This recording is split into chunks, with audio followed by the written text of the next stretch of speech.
On April 25, 2015, Nepal experienced its worst natural disaster in over 80 years, when an earthquake measuring M7.8 struck this mountainous region of South Asia. Geologists had anticipated a significant earthquake for decades because of Nepal's location high in the Himalayas, above the collisional boundary where India is being thrust into Asia. The quake killed nearly 9,000 people and resulted in injuries to almost 23,000 more. The shallow nature of the 50-second quake resulted in widespread destruction and triggered avalanches on Mt. Everest, claiming the lives of 19 people, including international hikers and Sherpa guides. Numerous landslides throughout the region blocked roads and delayed relief efforts, and Nepal's capital, Kathmandu, reportedly shifted 3 meters to the south during the course of the event. An earthquake's magnitude is a measure of earthquake strength and is discussed later in this chapter. 9.1 What is an earthquake? Sketch and describe the mechanism that generates most earthquakes. An earthquake is ground shaking caused by the sudden and rapid movement of one block of rock slipping past another along fractures in Earth's crust, called faults. Most faults are locked, except for brief, abrupt movements when sudden slippage produces an earthquake. Faults are locked because the confining pressure exerted by the overlying crust is enormous, causing these fractures in the crust to be squeezed shut. Earthquakes tend to occur along pre-existing faults where internal stresses cause the crustal rocks to rupture or break into two or more units. The location where slippage begins is called the hypocenter, or focus. The point on Earth's surface directly above the hypocenter is called the epicenter. Figure 9.1 Earthquakes Hypocenter and Epicenter. The hypocenter is the zone at depth where the initial displacement occurs. The epicenter is the surface location directly above the hypocenter. Figure 9.1 Full alternative text description. Large earthquakes release huge amounts of stored-up energy as seismic waves, a form of energy that travels through the lithosphere and Earth's interior. The energy carried by these waves causes the material that transmits them to shake. Seismic waves are analogous to waves produced when a stone is dropped into a calm pond. Just as the impact of the stone creates a pattern of circular waves, an earthquake generates waves that radiate outward in all directions from the zone of slippage.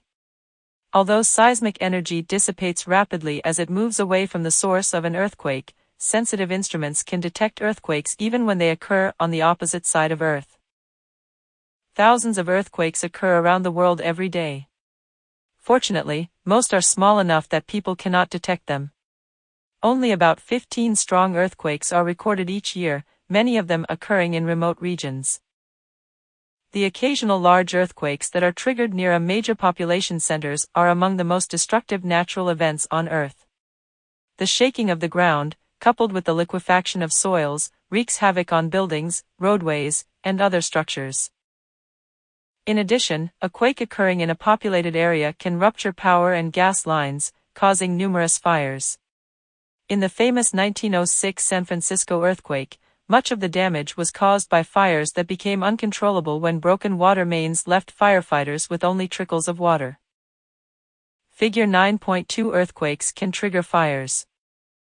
Discovering the causes of earthquakes. The energy released by volcanic eruptions, massive landslides, and meteorite impacts can generate earthquake-like waves, but these events are usually weak. What mechanism produces a destructive earthquake? As you have learned, Earth is not a static planet. Because fossils of marine organisms have been discovered thousands of meters above sea level, we know that large sections of Earth's crust have been thrust upward. Other regions, such as California's Death Valley, exhibit evidence of extensive subsidence. In addition to these vertical displacements, offsets in fences, roads, and other structures indicate that horizontal movements between blocks of Earth's crust are also common.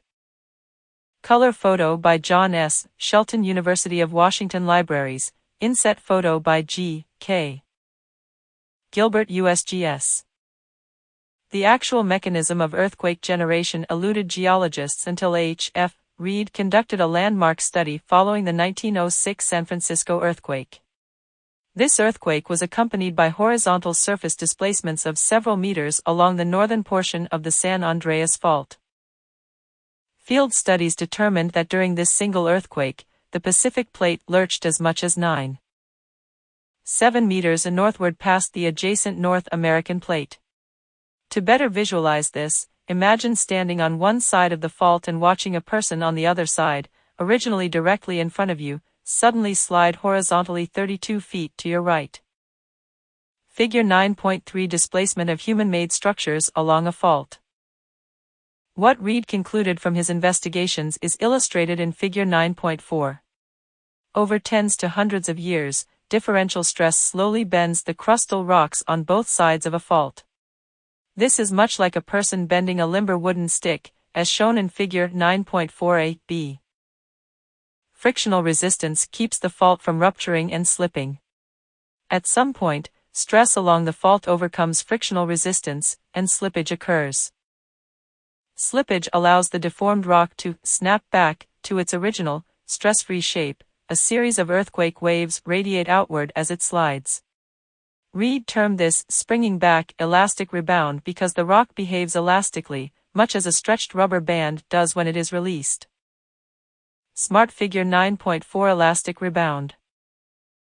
Smart Figure 9.4 Full Alternative Text Description Watch Animation, Elastic Rebound. Aftershocks and foreshocks. Strong earthquakes are followed by numerous earthquakes of lesser magnitude, called aftershocks, which result from crust along the fault surface adjusting to the displacement caused by the main shock. Aftershocks gradually diminish in frequency and intensity over a period of several months following an earthquake.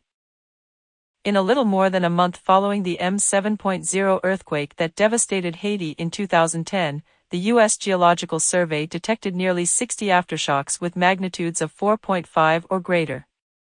The two largest aftershocks had magnitudes of 6.0 and 5.9, both large enough to inflict further damage.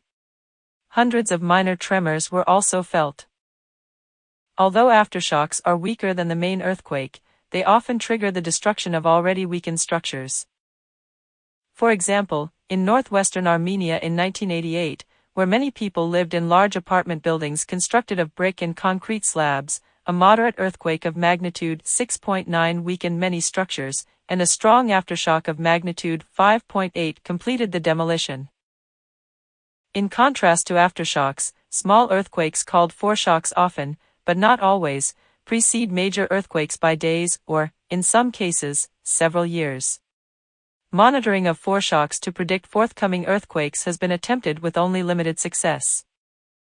Faults and large earthquakes. The slippage that occurs along faults can be explained by the plate tectonics theory, which states that large slabs of Earth's lithosphere plates are continually grinding past one another. These mobile plates interact with neighboring plates, straining and deforming the rocks along their margins. Faults associated with convergent and transform plate boundaries are the source of most large earthquakes. Convergent plate boundaries. Most of Earth's strongest earthquakes occur along large faults associated with convergent plate boundaries. Compressional forces associated with continental collisions slice Earth's crust along numerous large thrust faults, discussed in more detail in Section 11. 3. The 2015 Nepal earthquake is one example of an earthquake generated along a thrust fault. The epicenter of the quake was located about 80 kilometers north of Kathmandu, where the Indian plate is advancing into the Eurasian plate at a rate of 4.5 centimeters per year, driving the uplift of the Himalayas. In addition, the convergent plate boundary separating a subducting slab of oceanic lithosphere and the overlying plate forms an extensive fault zone, called a megathrust fault, that can be several thousand kilometers long.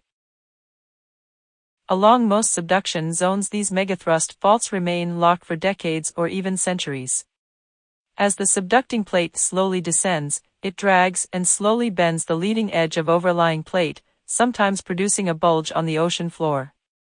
Once the frictional forces between the two stuck plates is exceeded, the overriding plate snaps back to its original shape. This snapping back generates an earthquake, whose magnitude depends largely on the size of the zone of slippage. A convergent plate boundary is a site where one plate is subducting beneath another, and the megathrust faults that separate these plates generate most of Earth's largest earthquakes. Figure 9.5 megathrust faults are the sites of Earth's largest earthquakes. Figure 9.5 full alternative text description. Megathrust faults have produced the majority of Earth's most powerful and destructive earthquakes, including the 2011 Japan quake, the 2004 Indian Ocean quake, the 1964 Alaska quake, and the largest earthquake yet recorded, the 1960 Chile quake. Transform plate boundaries. Faults in which the dominant displacement is horizontal and parallel to the direction of the fault trace are called strike-slip faults. Recall from Chapter 2 that transform plate boundaries or simply transform faults accommodate motion between two tectonic plates. For example, the San Andreas Fault is a large transform fault that separates the North American plate and the Pacific plate. Most large transform faults are not perfectly straight or continuous. Instead, they consist of numerous branches and smaller fractures that display kinks and offsets. Earthquakes can occur along any of these branches. The San Andreas Fault is a large fault system separating the Pacific plate from the North American plate. This type of large strike-slip fault is called a transform fault and can generate destructive earthquakes. Figure 9.6 Transform plate boundaries and large earthquakes. Figure 9.6 Full alternative text description. Did you know?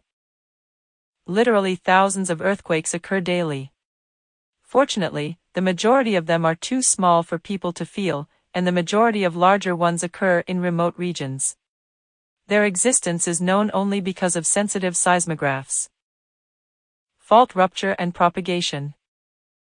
By studying earthquakes around the globe, geologists have learned that displacement along large faults occurs along discrete fault segments that often behave differently from one another.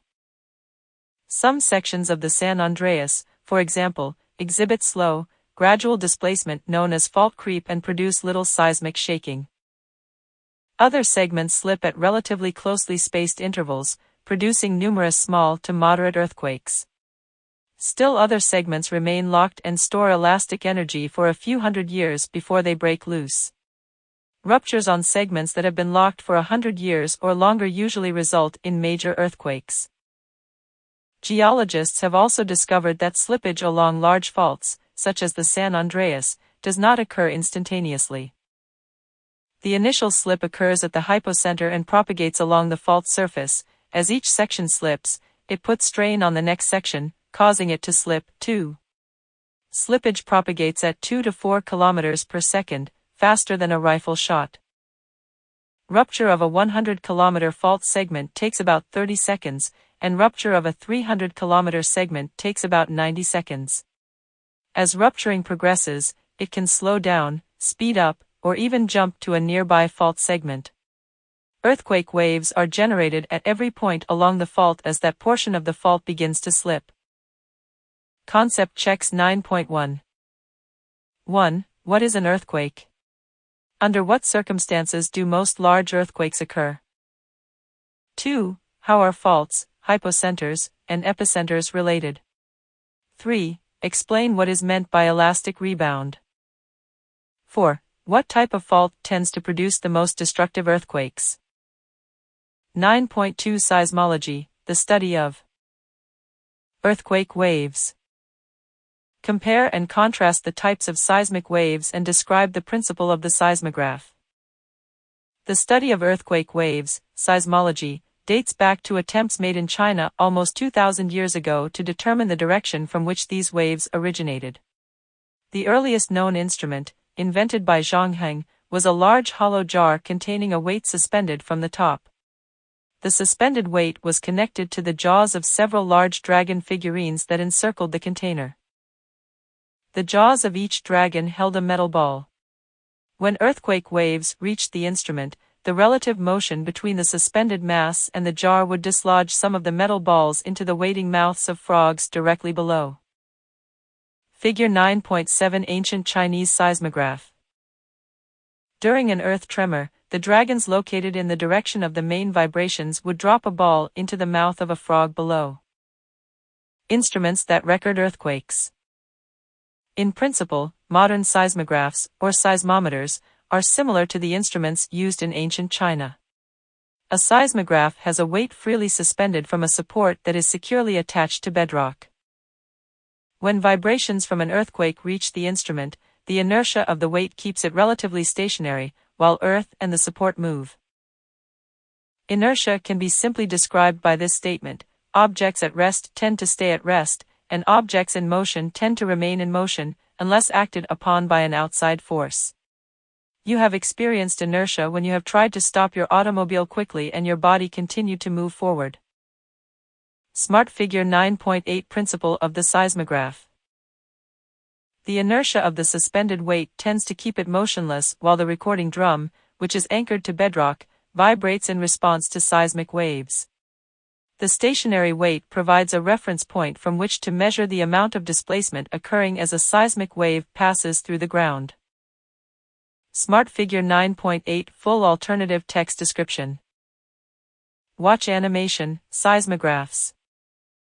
Most seismographs are designed to amplify ground motion in order to detect very weak earthquakes or a great earthquake that has occurred in another part of the world.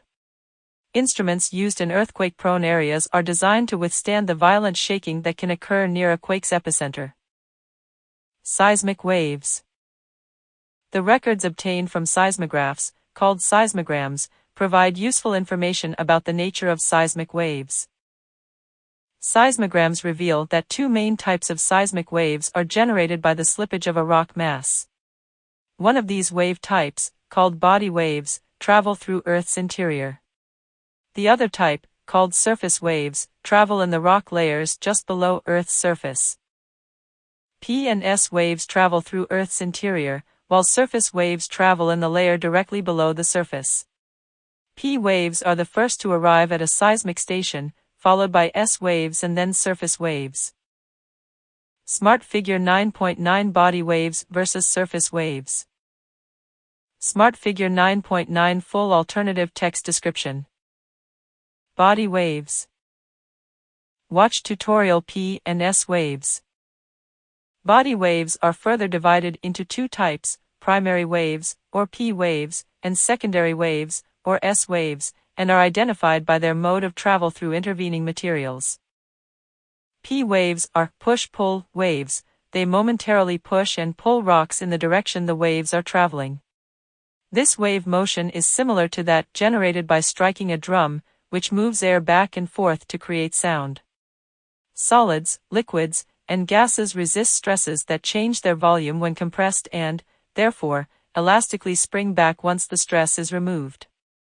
Therefore, P waves can travel through all these materials.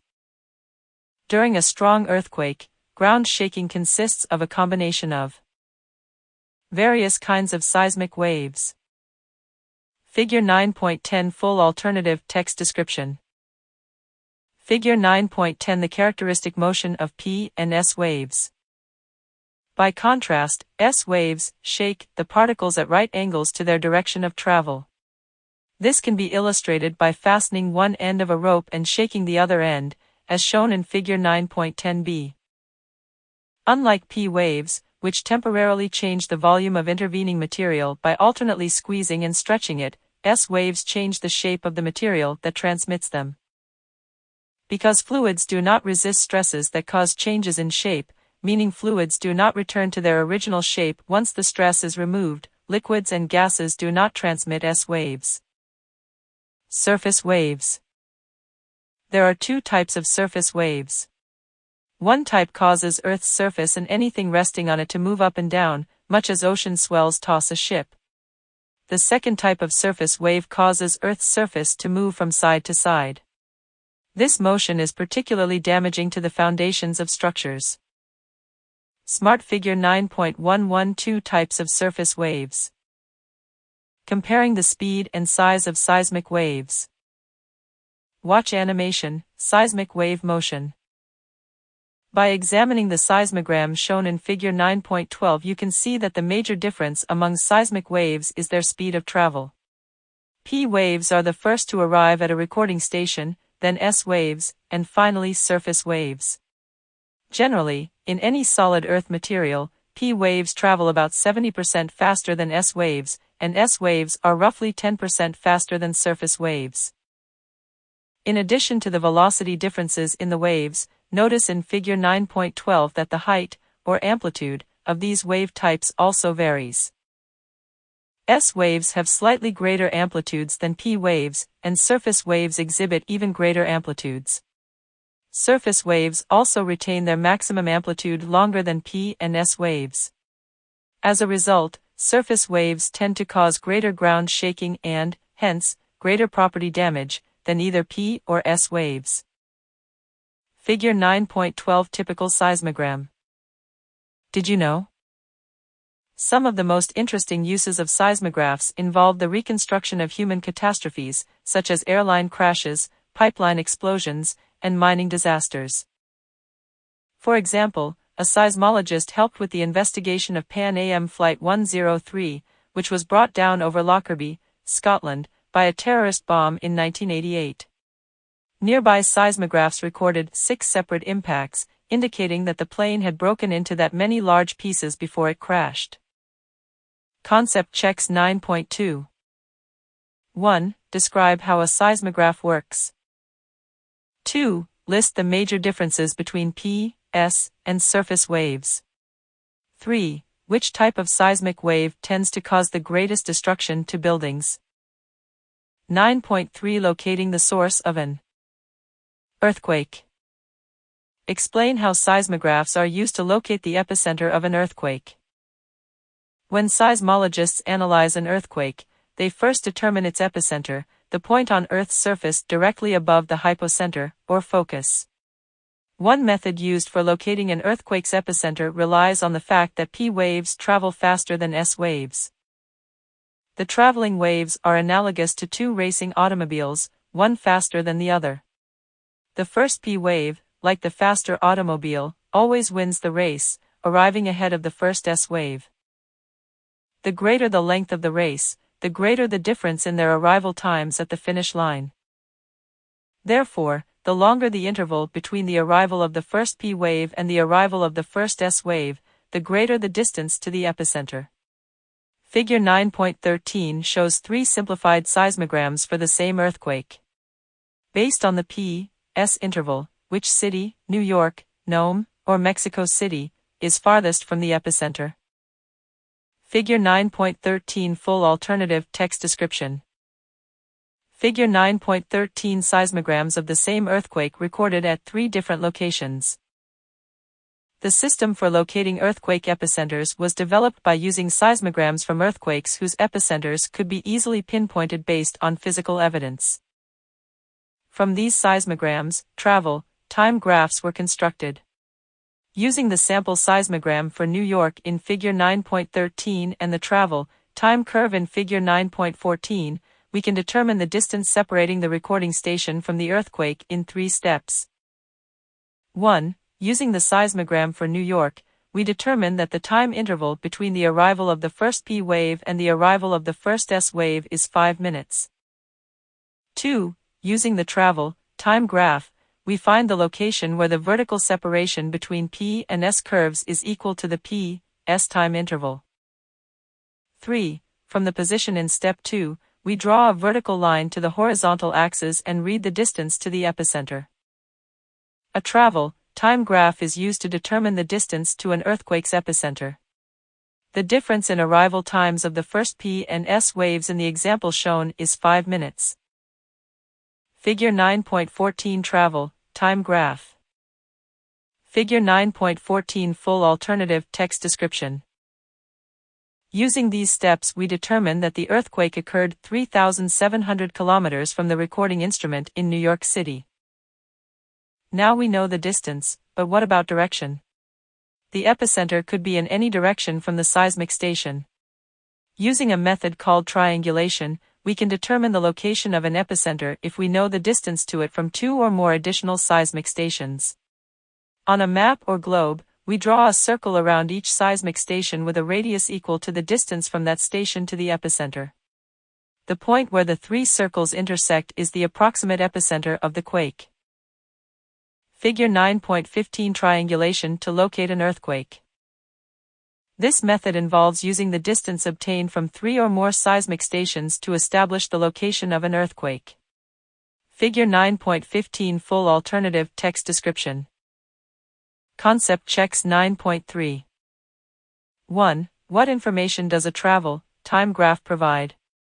2. Briefly describe the triangulation method used to locate the epicenter of an earthquake. 9.4 Determining the size of an earthquake. Distinguish between intensity scales and magnitude scales. Seismologists use a variety of methods to determine two fundamentally different measures that describe the size of an earthquake: intensity and magnitude. An intensity scale uses observed property damage to estimate the amount of ground shaking at a particular location. Magnitude scales, which were developed more recently, use data from seismographs to estimate the amount of energy released at an earthquake source. Intensity scales. Until the mid-1800s, historical records provided the only accounts of the severity of earthquake shaking and destruction. Perhaps the first attempt to scientifically describe the aftermath of an earthquake came following the Great Italian Earthquake of 1857. By systematically mapping effects of the earthquake, a measure of the intensity of ground shaking was established. The map generated by this study used lines to connect places of equal damage and hence equal ground shaking. Using this technique, zones of intensity were identified, with the zone of highest intensity located near the center of maximum ground shaking, often the earthquake epicenter. In 1902, Giuseppe Mercalli developed a more reliable intensity scale, which is still used today in a modified form. The modified Mercalli intensity scale, shown in Table 9.1, was developed using California buildings as its standard. Based on the 12-point Mercalli intensity scale, an area in which some well-built wood structures and most masonry buildings are destroyed by an earthquake would be assigned a Roman numeral X. Table 9.1 Modified Mercalli intensity scale. Table 9.1 Full alternative text description. More recently, the U.S. Geological Survey has developed a website called Did You Feel It?, where internet users experiencing a quake can enter their zip code and answer questions such as, did objects fall off shelves? Within a few hours, a community internet intensity map, like the one in Figure 9.16 for the 2011 Central Virginia earthquake, is generated. As shown in Figure 9.16, shaking strong enough to be felt was reported from Maine to Florida, an area occupied by 1/3 of the U.S. population. Several national landmarks were damaged, including the Washington Monument and the National Cathedral, located about 130 kilometers away from the epicenter.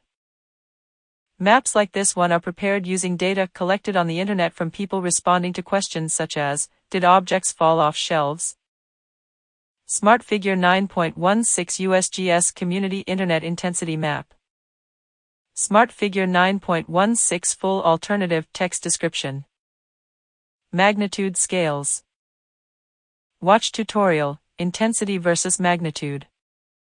To more accurately compare earthquakes around the globe, scientists searched for a way to describe the energy released by earthquakes that did not rely on factors such as building practices, which vary considerably from one part of the world to another.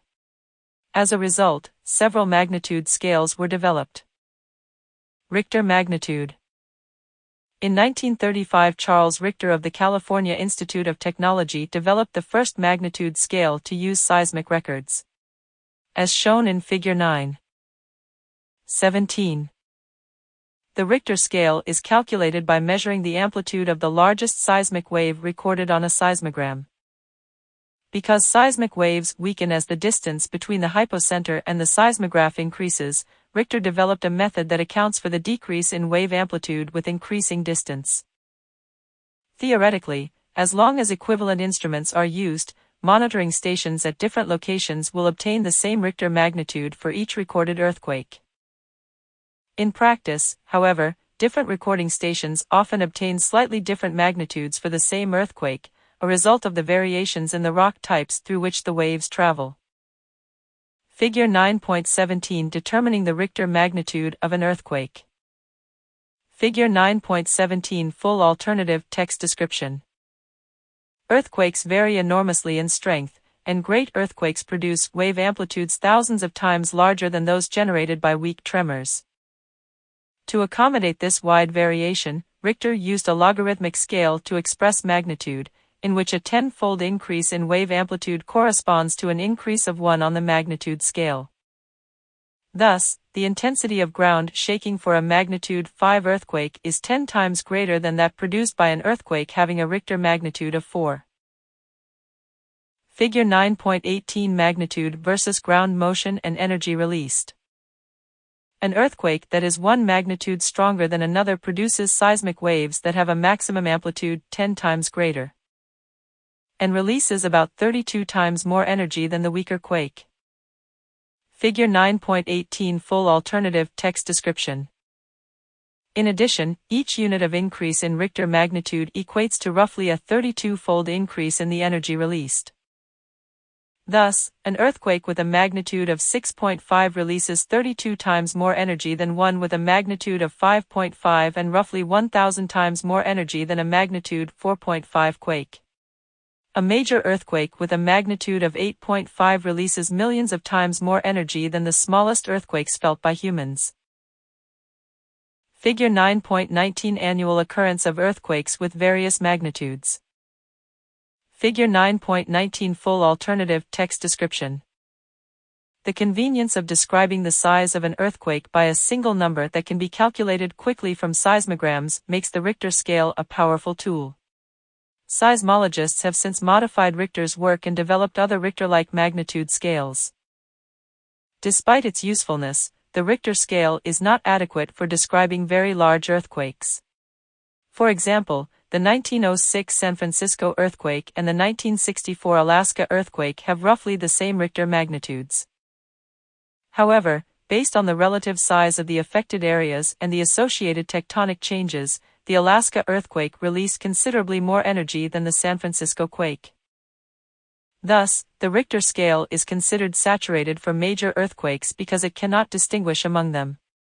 Despite this shortcoming, Richter-like scales are still used because they allow for quick calculations.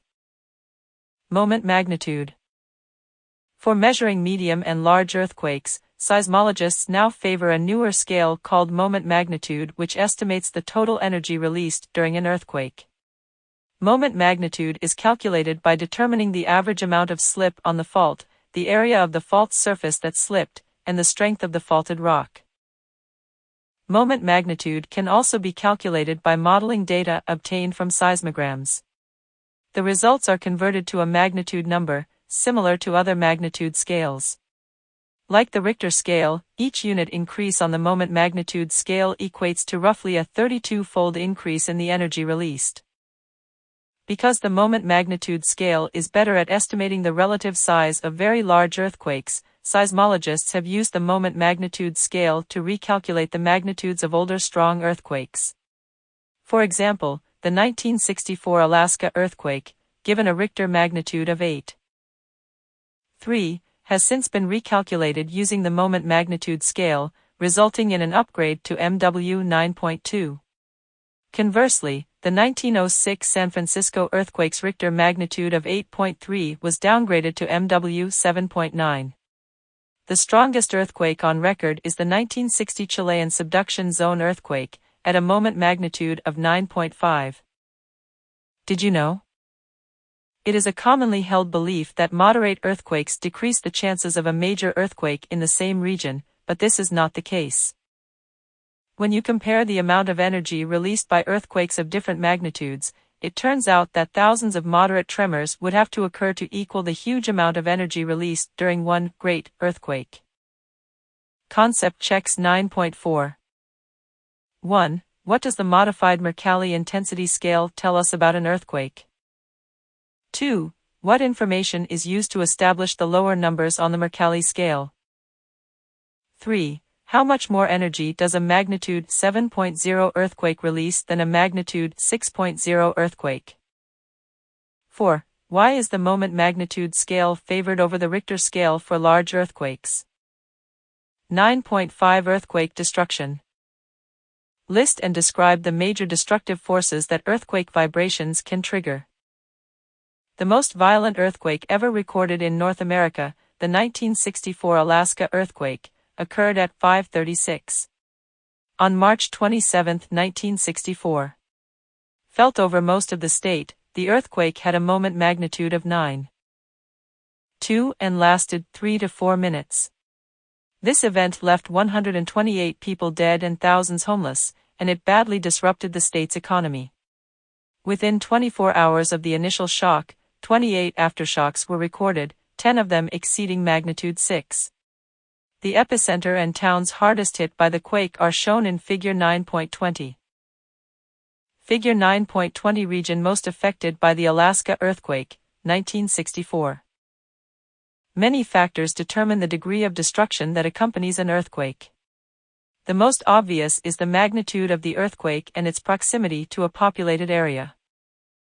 During an earthquake, the region within 20 to 50 kilometers of the epicenter tends to experience roughly the same degree of ground shaking, and beyond that limit, vibrations usually diminish rapidly. As described earlier, earthquakes that occur in the stable continental interior, such as the New Madrid, Missouri, earthquakes of 1811, 1812, are generally felt more over a much larger area than those in earthquake-prone areas such as California. Destruction from seismic vibrations. The 1964 Alaska earthquake provided geologists with insights into the role of ground shaking as a destructive force. As the energy released by an earthquake travels along Earth's surface, it causes the ground to vibrate in a complex manner involving up and down as well side-to-side motion.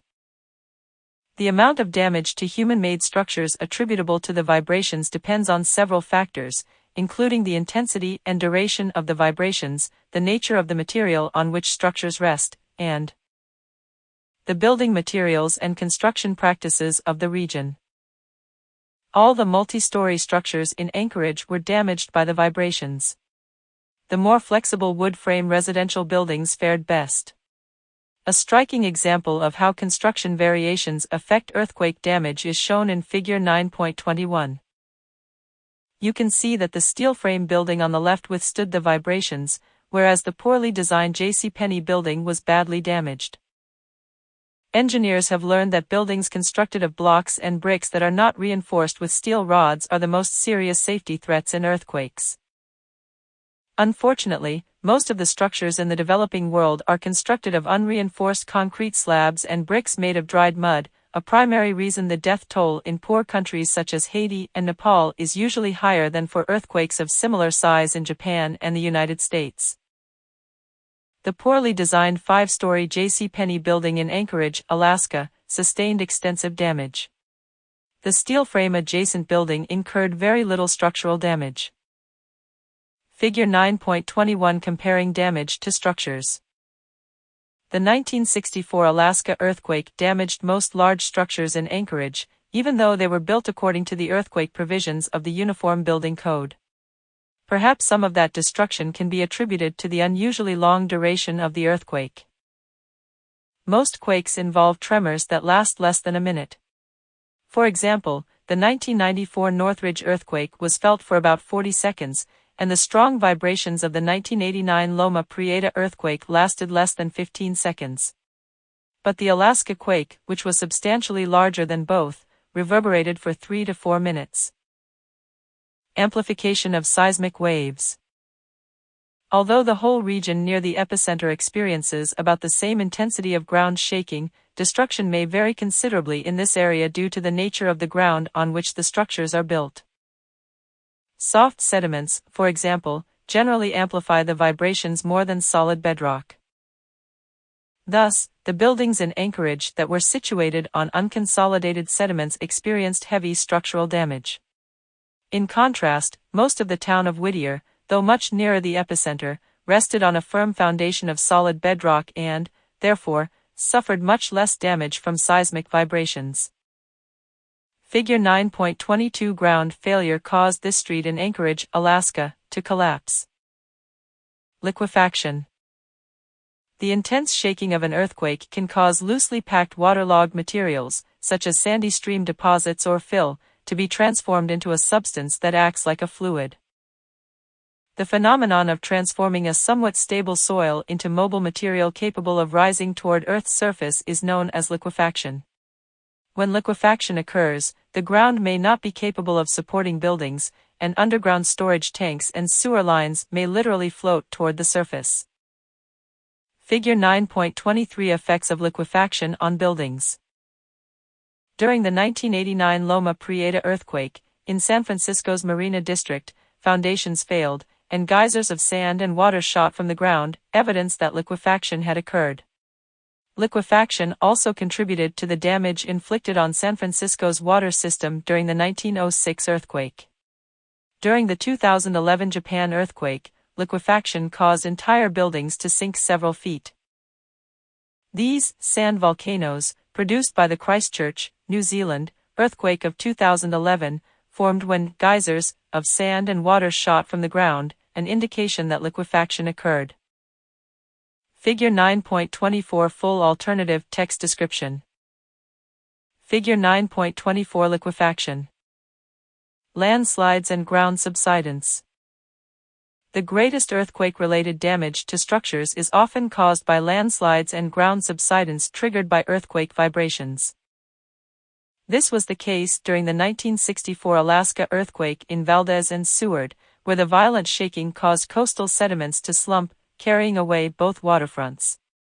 In Valdez, 31 people died when a dock slid into the sea. Because of the threat of recurrence, the entire town of Valdez was relocated to more stable ground about 7 kilometers away. Much of the damage in Anchorage was attributed to landslides. Homes in Tinnigan Heights were destroyed and a layer of clay lost its strength and over 200 acres of land slid toward the ocean. A portion of this spectacular landslide was left in its natural condition as a reminder of this destructive event. The site was appropriately named Earthquake Park. Downtown Anchorage was also disrupted as sections of the main business district dropped by as much as 3 meters. Smart Figure 9.25 Tinnigan Heights slide caused by the 1964 Alaska earthquake. Smart Figure 9.25 Full alternative text description. Watch tutorial. Liquefaction. Fire. More than a century ago, San Francisco was the economic center of the western United States, largely because of gold and silver mining. Then, at dawn on April 18, 1906, a violent earthquake struck, triggering an enormous firestorm. Much of the city was reduced to ashes and ruins. It is estimated that 3,000 people died and more than half of the city's 400,000 residents were left homeless. The historic San Francisco earthquake reminds us of the formidable threat of fire, which started when the quake severed gas and electrical lines. The initial ground shaking broke the city's water lines into hundreds of disconnected pieces, which made controlling the fires virtually impossible. The fires, which raged out of control for 3 days, were finally contained when expensive houses along Van Ness Avenue were dynamited to provide a fire break, similar to the strategy used in fighting forest fires. While few deaths were attributed to the San Francisco fires, other earthquake-initiated fires have been more destructive, claiming many more lives. For example, the 1923 earthquake in Japan triggered an estimated 250 fires, devastating the city of Yokohama and destroying more than half the homes in Tokyo. More than 100,000 deaths were attributed to the fires, which were driven by unusually high winds. Tsunamis. Major undersea earthquakes may set in motion a series of large ocean waves that are known by the Japanese name tsunami. Most tsunamis are generated by displacement along a megathrust fault that suddenly lifts a large slab of seafloor. Once generated, a tsunami resembles a series of ripples formed when a pebble is dropped into a pond. In contrast to ripples, however, tsunamis advance across the ocean at amazing speeds, about 800 kilometers per hour, equivalent to the speed of a commercial airliner. Despite this striking characteristic, a tsunami in the open ocean can pass undetected because its height is usually less than 1 meter, and the distance separating wave crests ranges from 100 to 700 kilometers. However, upon entering shallow coastal waters, these destructive waves feel bottom and slow, causing the water to pile up. A few exceptional tsunamis have approached 20 meters in height. As the crest of a tsunami approaches the shore, it appears as a rapid rise in sea level with a turbulent and chaotic surface. It usually does not resemble a breaking wave. Smart Figure 9.26 How a tsunami is generated by displacement of the ocean floor during an earthquake. The speed of a tsunami wave correlates with ocean depth. In deep water, these waves can advance at speeds exceeding 800 km per hour. When they enter coastal waters and begin to feel bottom, they slow down and grow in height. They are still very fast-moving, with a speed of 50 km per hour at a depth of 20 meters. The size and spacing of the swells in this figure are not to scale. Smart Figure 9.26 Full alternative text description. Watch tutorial, Tsunamis. Smart Figure 9.27 Tsunami generated off the coast of Sumatra, 2004. Watch animation, Tsunami. The first warning of an approaching tsunami is often the rapid withdrawal of water from beaches, the result of the trough of the first large wave preceding the crest. Some inhabitants of the Pacific Basin have learned to heed this warning and quickly move to higher ground. Approximately 5 to 30 minutes after the retreat of water, a surge capable of extending several kilometers inland occurs. In a successive fashion, each surge is followed by a rapid oceanward retreat of the sea. Therefore, people experiencing a tsunami should not return to the shore when the first surge of water retreats. Tsunami damage from the 2004 Indonesia earthquake. A massive undersea earthquake of MW 9.1 occurred near the island of Sumatra on December 26, 2004, sending waves of water racing across the Indian Ocean and Bay of Bengal. It was one of the deadliest natural disasters of any kind in modern times, claiming more than 230,000 lives. As water surged several kilometers inland, cars and trucks were flung around like toys in a bathtub, and fishing boats were rammed into homes. In some locations, the backwash of water dragged bodies and huge amounts of debris out to sea. The destruction was indiscriminate, destroying luxury resorts as well as poor fishing hamlets along the Indian Ocean. Damage was reported as far away as the coast of Somalia in Africa, 4,100 kilometers west of the earthquake epicenter. Japan tsunami. Because of Japan's location along the Circum-Pacific Belt and its extensive coastline, it is especially vulnerable to tsunami destruction. The most powerful earthquake to strike Japan in the age of modern seismology was the 2011 Tohoku earthquake. This historic earthquake and devastating tsunami resulted in at least 15,890 deaths, more than 3,000 people missing, and 6,107 injured. Nearly 400,000 buildings, 56 bridges, and 26 railways were destroyed or damaged. The majority of human casualties and damage after the Tohoku earthquake were caused by a Pacific-wide tsunami that reached a maximum height of about 8.5 meters and traveled inland 10 kilometers in the region of Sendai, Japan. Based on physical evidence, the run-up height, which is the elevation that a place on land is inundated by water from a tsunami, was almost twice as high, 15 meters above sea level. In addition, meltdowns occurred at 3 inundated nuclear reactors in Japan's Fukushima Daiichi nuclear complex. Across the Pacific in California, Oregon, Peru, and Chile, some loss of life occurred, and several houses, boats, and docks were destroyed. The tsunami was generated when a slab of seafloor located 60 kilometers off the east coast of Japan was suddenly thrust up an estimated 5 to 8 meters. Figure 9.28 Japan tsunami, March 2011. Tsunami warning system. In 1946, a large tsunami struck the Hawaiian Islands without warning. A wave more than 15 meters high left several coastal villages in shambles. This destruction motivated the U.S. Coast and Geodetic Survey to establish a tsunami warning system for coastal areas of the Pacific that today includes 26 countries.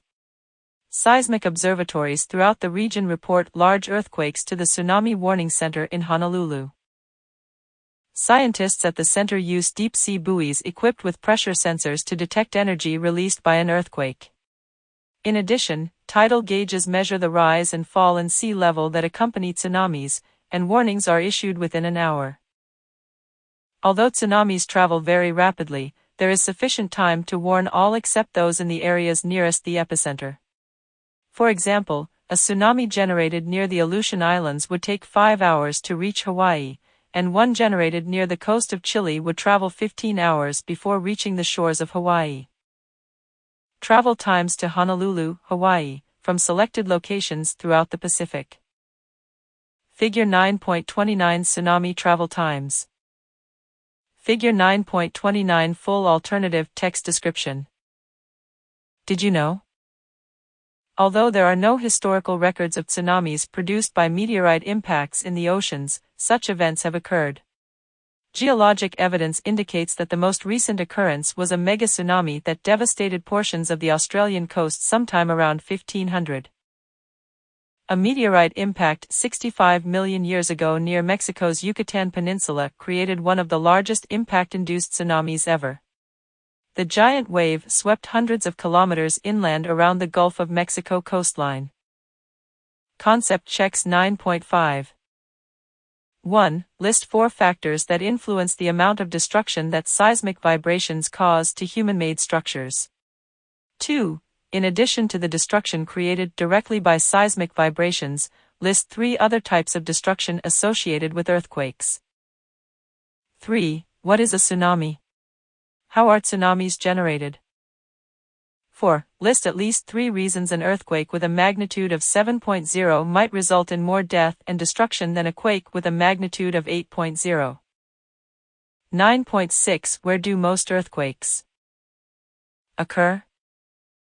Locate Earth's major earthquake belts on a world map. About 95% of the energy released by earthquakes originates in a few relatively narrow zones, shown in Figure 9.30. These zones of earthquake activity are located along fault surfaces where tectonic plates interact along one of the 3 types of plate boundaries: convergent, divergent, and transform plate boundaries. Distribution of nearly 15,000 earthquakes with magnitudes equal to or greater than 5 for a 10-year period. Figure 9.30 Global earthquake belts. Figure 9.30 Full alternative text description. Did you know? The greatest loss of life attributed to an earthquake occurred in northern China. The Chinese made their homes there by carving numerous structures into a powdery, wind-blown material called loess.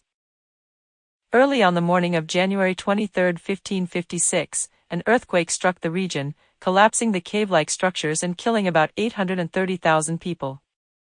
Sadly, in 1920, a similar event collapsed loess structures in much the same way, taking about 200,000 lives.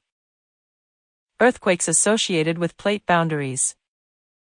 The previous section described the relationship between plate tectonics and seismic activity. The zone of greatest seismic activity, called the Circum-Pacific Belt, encompasses the coastal regions of Chile, Central America, Indonesia, Japan, and Alaska, including the Aleutian Islands. Most earthquakes in the Circum-Pacific Belt occur along convergent plate boundaries at which one plate subducts beneath another at a low angle. Recall that the contacts between the subducting and overlying plates are called megathrust faults. There are more than 40,000 kilometers of subduction boundaries in the Circum-Pacific Belt where displacement is dominated by thrust faulting. Ruptures occasionally occur along segments that are nearly 1,000 kilometers long, generating catastrophic earthquakes with magnitudes of 8 or greater. Another major concentration of strong seismic activity, referred to as the Alpine, Himalayan Belt, runs through the mountainous regions that flank the Mediterranean Sea and extends past the Himalayan mountains.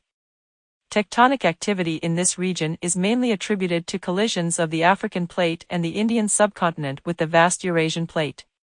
These plate interactions created many thrust and strike-slip faults that remain active. Transform faults that run through continental crust are also a source of some large earthquakes. Examples include California's San Andreas Fault, New Zealand's Alpine Fault, and Turkey's North Anatolian Fault, which produced a deadly earthquake in 1999. Figure 9.30 shows another continuous earthquake belt that extends thousands of kilometers through the world's oceans. This zone coincides with the oceanic ridge system, a divergent plate boundary, an area of frequent but weak seismic activity. Damaging earthquakes east of the Rockies. When you think earthquake, you probably think of the western United States or Japan. However, 6 major earthquakes and several others that inflicted considerable damage have occurred in the central and eastern United States since colonial times.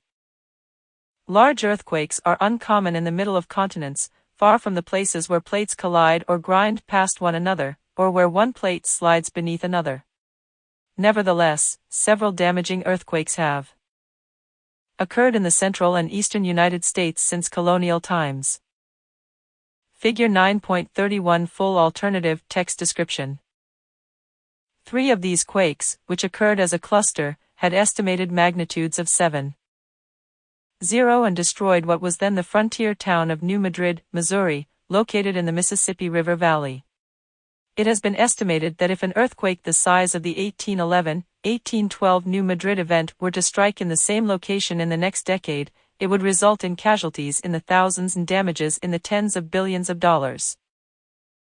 Figure 9.31 Historical earthquakes east of the Rockies. The greatest historical earthquake in the eastern states occurred on August 31, 1886, in Charleston, South Carolina. This earthquake resulted in 60 deaths, numerous injuries, and great economic loss over an area extending 200 kilometers from Charleston. Within 8 minutes, effects were felt as far away as Chicago and St. Louis, where strong vibrations shook the upper floors of buildings, causing people to rush outdoors. In Charleston alone, more than 100 buildings were destroyed, and 90% of the remaining structures were damaged. Figure 9.32 Damage to Charleston, South Carolina, caused by the August 31, 1886, earthquake. Earthquakes in the central and eastern United States occur far less frequently than in California, yet history indicates that the East is vulnerable. Further, these shocks east of the Rockies have generally produced structural damage over a larger area than earthquakes of similar magnitude in California. This is because the underlying bedrock in the central and eastern United States is older and more rigid. As a result, seismic waves can travel greater distances with less attenuation than in the western United States. Earthquakes that occur away from plate boundaries are called intraplate earthquakes. Intraplate earthquakes can be caused by a variety of factors. For example, stress can rejuvenate ancient fault systems that formed when crustal fragments collided to generate the continents billions of years ago. In addition, the process called fracking, in which a solution is injected into the ground under high pressure to enhance oil and gas production, has contributed to the recent increase in earthquake activity east of the Rockies. Most of these intraplate earthquakes are weak. Did you know? During the 1811-1812 New Madrid earthquake, some areas subsided as much as 4.5 m. This subsidence created Lake St. Francis west of the Mississippi and enlarged Reelfoot Lake to the east of the river. Other regions rose, creating temporary waterfalls in the channel of the Mississippi River. Concept checks 9.6.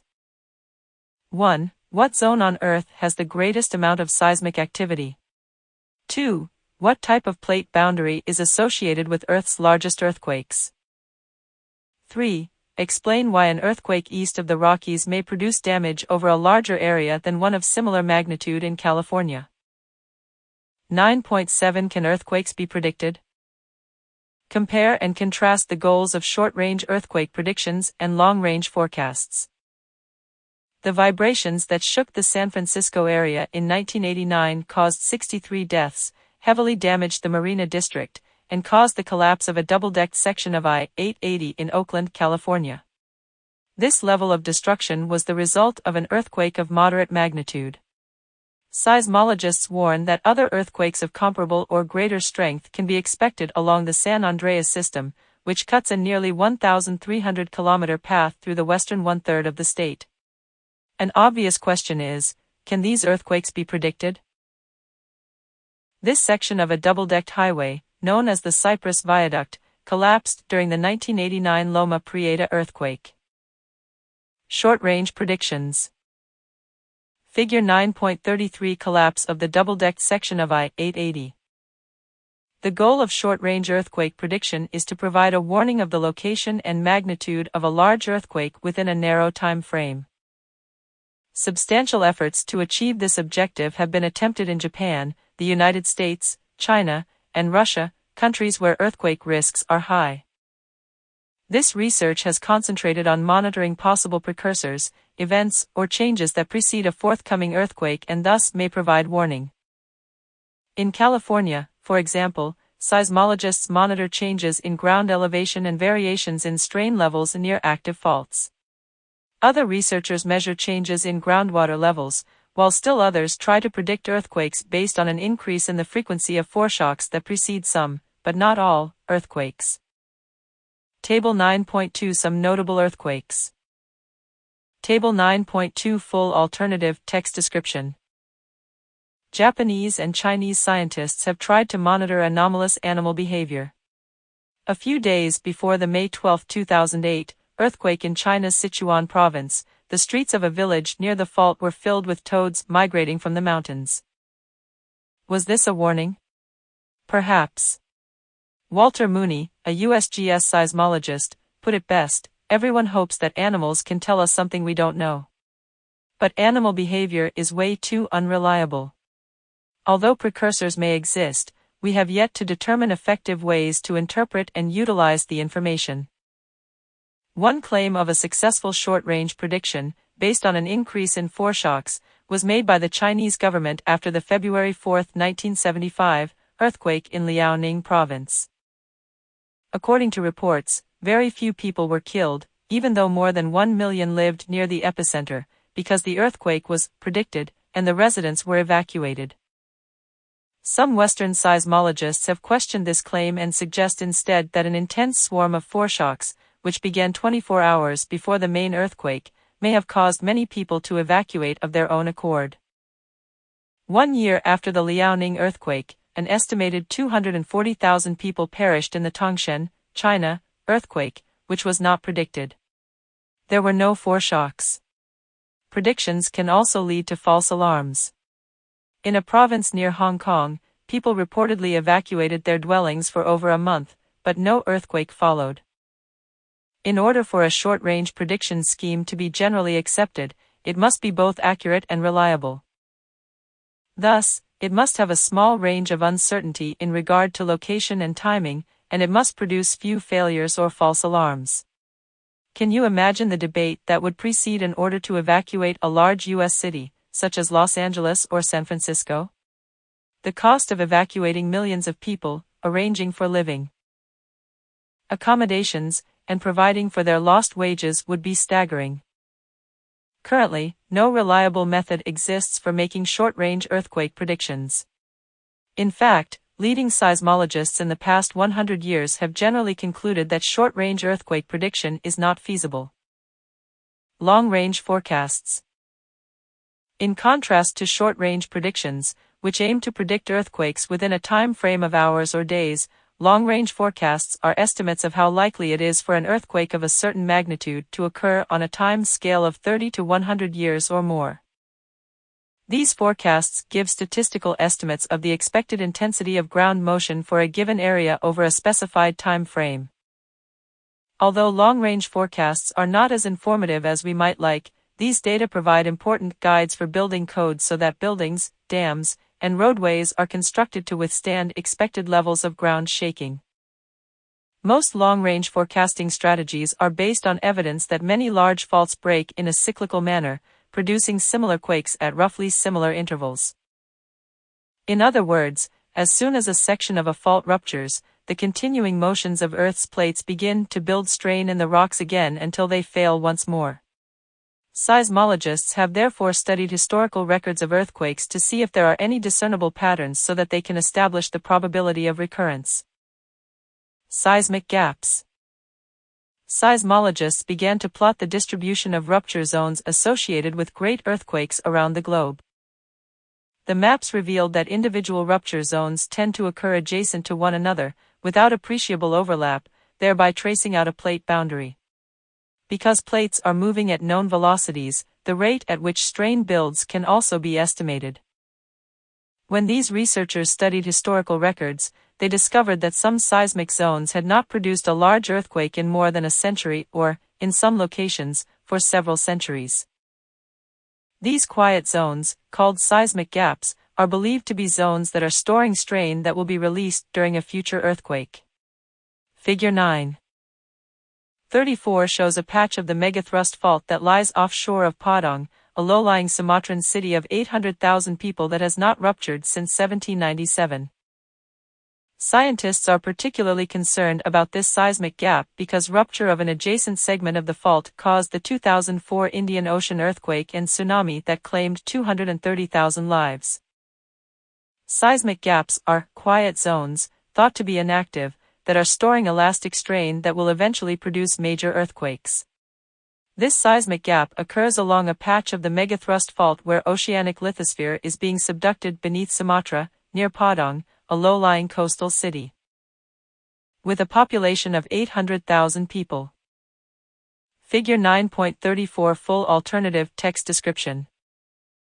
Paleoseismology. Figure 9.34 Seismic gaps, tools for forecasting earthquakes. Another method of long-term forecasting involves paleoseismology, the study of the timing, location, and size of prehistoric earthquakes. Paleoseismology studies are often conducted by digging a trench across a suspected fault zone and then looking for evidence of ancient faulting, such as offset sedimentary strata or mud volcanoes. A large vertical offset of the layers of sediments indicates a large earthquake. Sometimes buried plant debris can be carbon dated, allowing for the timing of recurrence to be established. One investigation that used this method focused on a segment of the San Andreas Fault that lies north and east of Los Angeles. At this site, the drainage of Pallet Creek has been repeatedly disturbed by successive ruptures along the fault zone. Trenches excavated across the creek bed have exposed sediments that have been displaced by several large earthquakes over a span of 1,500 years. From these data, it was determined that strong earthquakes occur an average of once every 135 years. The last major event, the Fort Tejon earthquake, occurred on this segment of the San Andreas Fault in 1857, roughly 150 years ago. Because earthquakes occur on a cyclical basis, a major event in Southern California may be imminent. Figure 9.35 Paleoseismology, the study of prehistoric earthquakes. This study was conducted in the Pallet Creek area by digging a trench across a branch of the San Andreas Fault and then looking for evidence of ancient displacements, such as offset sedimentary strata. This simplified diagram shows that vertical displacement occurred on this fault 3 different times, with each event producing an earthquake. Based on the size of the vertical displacement, these ancient earthquakes had estimated magnitudes of between 6.8 and 7.4. Figure 9.35 Full alternative text description. Using other paleoseismology techniques, researchers determined that several powerful earthquakes have repeatedly struck the coastal Pacific Northwest over the past several thousand years.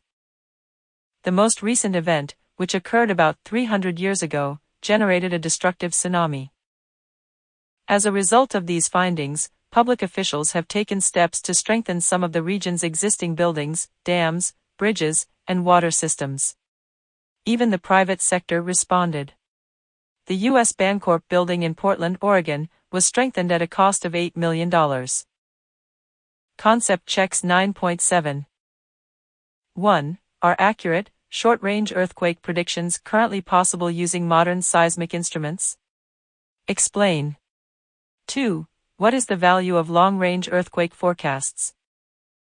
9.8 Earth's interior. Explain how Earth acquired its layered structure and name and describe each of its major layers.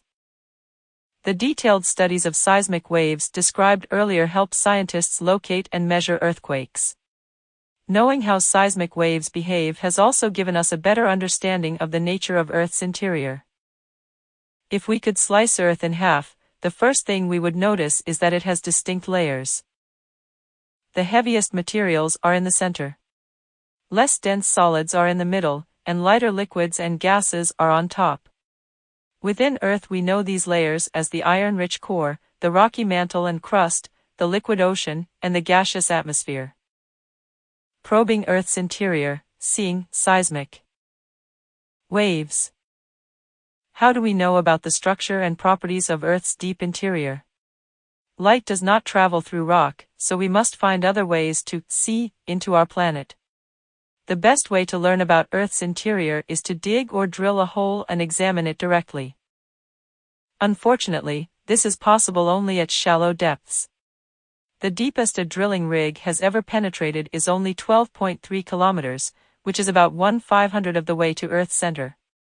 Even this was an extraordinary accomplishment because temperature and pressure increase rapidly with depth. About 3,000 earthquakes occur each year that are large enough to travel all the way through Earth and be recorded by seismographs on the other side of the globe. The P and S waves from these large earthquakes can be used to see into our planet in much the same way that doctors use ultrasound waves to generate sonograms. Notice that in the mantle, the seismic waves follow curved paths rather than straight paths because the seismic velocity of rocks increases with depth due to increasing pressure. Figure 9.36 Possible paths that earthquake waves take. Figure 9.36 Full alternative text description. Using the waves recorded on seismograms to visualize Earth's interior structure is challenging. Seismic waves do not travel along straight paths, instead, they are reflected, refracted, and diffracted as they pass through our planet. They reflect off boundaries between different layers, they refract. When passing from one layer to another layer, and they diffract around obstacles they encounter. These different wave behaviors have been used to identify the boundaries that exist within Earth. One of the most noticeable behaviors of seismic waves is that they follow strongly curved paths because the velocity of seismic waves generally increases with depth. Seismic waves also travel faster when rock is stiffer or less compressible. These properties of stiffness and compressibility can be used to interpret the composition and temperature of the rock. For instance, when rock is hotter, it becomes less stiff, and waves travel more slowly. Waves also travel at different speeds through rocks of different compositions. Thus, the speed at which seismic waves travel can help determine both the kinds of rocks that are inside Earth and how hot they are. Earth's layered structure. According to the nebular theory, Earth and the solar system began to form nearly 5 billion years ago due to the gravitational collapse of a huge cloud of dust and gases called a nebula.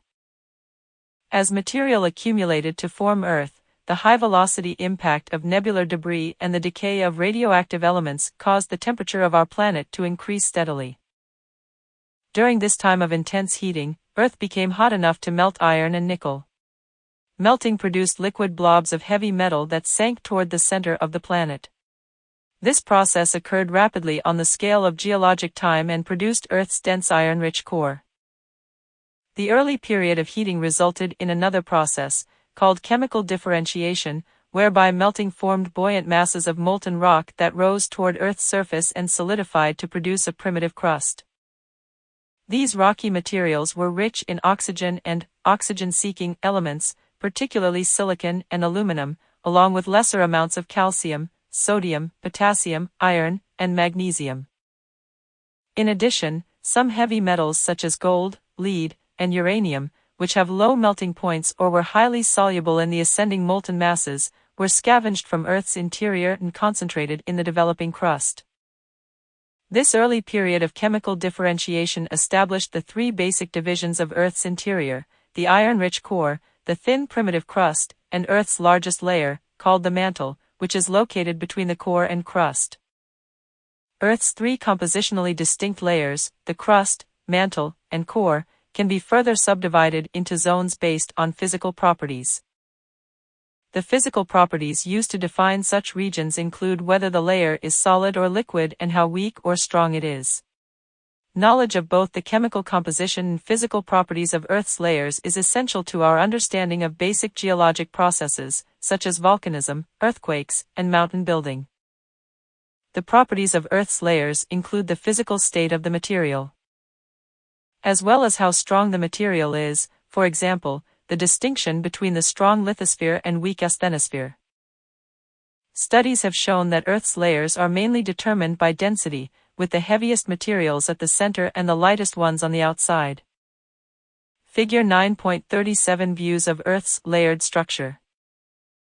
Figure 9.37 Full alternative text description. Earth's crust.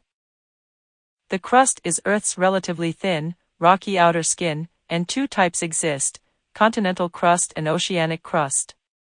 Continental crust and oceanic crust have very different compositions, histories, and ages.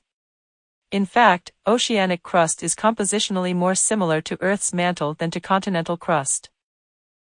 The ocean crust is about 7 kilometers thick and forms along the mid-ocean ridge system. The rocks of the oceanic crust are younger and denser than continental rocks. Ocean crust has a density of about 3.0 gcm3 and is composed of the dark igneous rocks basalt and gabbro. Unlike oceanic crust, which has a relatively homogeneous chemical composition, continental crust consists of many rock types. Although the upper crust has an average composition of a granitic rock called granodiorite, its composition and structure varies considerably from place to place. Continental crust averages about 40 kilometers thick but can be more than 70 kilometers thick in mountainous regions such as the Himalayas and the Andes. Continental crust has an average density of about 2.7 gcm3, which is much lower than the density of mantle rock. The low density of the continents relative to the mantle explains why continents are buoyant, acting like giant rafts, floating atop the underlying mantle, and why they cannot be readily subducted into the mantle. Because continental rocks cannot be easily recycled into the mantle, continental rocks older than 4 billion years have been found. Earth's mantle. More than 82% of Earth's volume is contained in the mantle, a solid, rocky shell that extends to a depth of about 2,900 kilometers beneath Earth's crust. The boundary between the crust and mantle represents a marked change in chemical composition. The dominant rock type in the uppermost mantle is peridotite, which is richer in the metals iron and magnesium than are the rocks found in either the continental or oceanic crust. The upper mantle extends from the crust mantle boundary down to a depth of about 660 kilometers. Recall that the upper mantle is divided into two different parts. The top portion of the upper mantle is part of the stiff lithosphere, and beneath that is the weaker asthenosphere. The lithosphere consists of the crust and uppermost mantle and forms Earth's relatively cool, rigid outer shell. Averaging about 100 kilometers thick, the lithosphere is more than 250 kilometers thick below the oldest portions of the continents. Beneath Earth's stiff outer layer lies a solid but comparatively weak layer termed the asthenosphere. Because the asthenosphere and lithosphere are mechanically detached from each other, the lithosphere is able to move independently of the asthenosphere. From 660 kilometers deep to the top of the core, at a depth of 2,900 kilometers, is the lower mantle. Because pressure in the mantle increases with depth, the mantle becomes stronger with depth. Despite their strength, however, rocks in the lower mantle are very hot and capable of very gradual flow. Inner and outer core. The core is thought to consist mainly of iron combined with an unknown quantity of nickel, as well as minor amounts of oxygen, silicon, and sulfur, elements that readily form compounds with iron. Because of the extreme pressure found in the core, this iron-rich material has an average density of more than 10 times the density of water, or 10 gcm3. The density at Earth's center is about 13 times that of water, or 13 gcm3. The outer core is a liquid iron-rich layer 2,270 kilometers thick. The liquid nature of the outer core was discovered when researchers found that S-waves do not penetrate the core. Because S-waves do not pass through liquids, their inability to pass through the outer core indicates that it must be a liquid. At Earth's center lies the inner core, a solid dense metallic sphere with a radius of 1,216 kilometers. Despite its higher temperature, the inner core is solid, not molten like the outer core, due to the immense pressures that exist at the center of our planet. Because the inner core is a sphere, whereas Earth's other layers are shells. Drawings make the inner core appear much larger than it really is. Concept checks 9.8. 1. How do seismic waves help scientists describe Earth's interior? 2. How did Earth acquire its layered structure? 3. How do continental crust and oceanic crust differ? 4. Contrast the physical characteristics of the asthenosphere and the lithosphere. 5. How are Earth's inner and outer cores different? How are they similar? Concepts in review: earthquakes and Earth's interior. 9.1 What is an earthquake? Sketch and describe the mechanism that generates most earthquakes. Key terms: earthquake fault, hypocenter, epicenter, seismic wave, elastic rebound, aftershock, foreshock, megathrust, fault creep. The sudden movements of large blocks of rock on opposite sides of faults cause most earthquakes. The location where the rock begins to slip is called the hypocenter, or focus. During an earthquake, seismic waves radiate outward from the hypocenter into the surrounding rock. The point on Earth's surface directly above the hypocenter is the epicenter. Over tens to hundreds of years, differential stresses gradually bend Earth's crust. Frictional resistance keeps the rock from rupturing and slipping.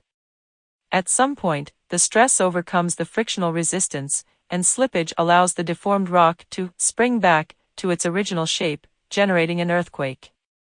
The springing back is called elastic rebound. Convergent plate boundaries and associated subduction zones are marked by megathrust faults. These large faults are responsible for most of the largest earthquakes in recorded history. Megathrust faults are also capable of generating tsunamis.